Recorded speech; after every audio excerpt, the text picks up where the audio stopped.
let's consider the equation SC times SP equals SCP. So what is SC? How do you measure it? And how does it vary with field size? What is SP? How do you find it? What is the total factor and how does it depend on field size? And what does the field size correction do? So the SC and SP is the air output factor, the ratio of output in air given for a given field to that of a reference field. So how would you measure it? You would use an ion chamber with a buildup cap to provide max buildup for a given beam. Now, you may need to use a mini phantom for MV fields, and fields at least need to be 1 cm larger than the phantom to accurately represent the fluence. Also use SAD of 100. So SAD 100, ion chamber, fields, mini phantoms, and buildup caps. That's kind of what you need to know about this SC factor, the in-air output factor. So how does it vary with field size? So if we draw a graph, we see the SC may be on this side. Here is 1. And then on the bottom, we'll have field size. And we are going to see something like this. So the SC, when SC, the in-air output factor, is equal to 1, that means that is our reference field size, equals ref field size. Now, so that's how it varies.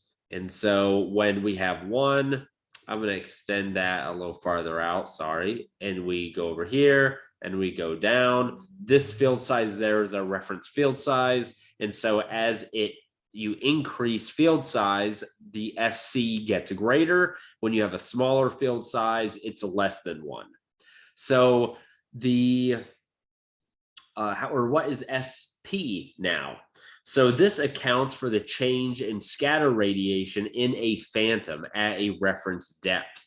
The dose rate for a given field at reference depth to dose rate at the same point and depth with a reference field with the same collimator opening. So you find it by doing the phantom scatter is the total factor divided by the in-air output factor. So now this is important because you cannot measure SP directly. That may be somewhat of a trick question they can ask you. Because this is dependent on scatter in a phantom, you can't measure that. So you can find the total factor and you can find the SC and you can divide them out to find it itself, but you can't directly measure SP for itself. So the total factor, how does it depend on field size? So the total scatter factor, which is this right here, that is the dose rate at reference depth for a field size divided by the dose rate at the same point and depth with a reference field size. It's at 100 SAD and the reference depth that is in water. So let's do another graph for this as well. I wish I could draw straight lines a little better. So now we have SCP. Now we have field size. And you are going to notice that this looks pretty darn close to what we had for SC. So when SCP is equal to 1, then we are at our reference field size as well. So that would be our reference field size.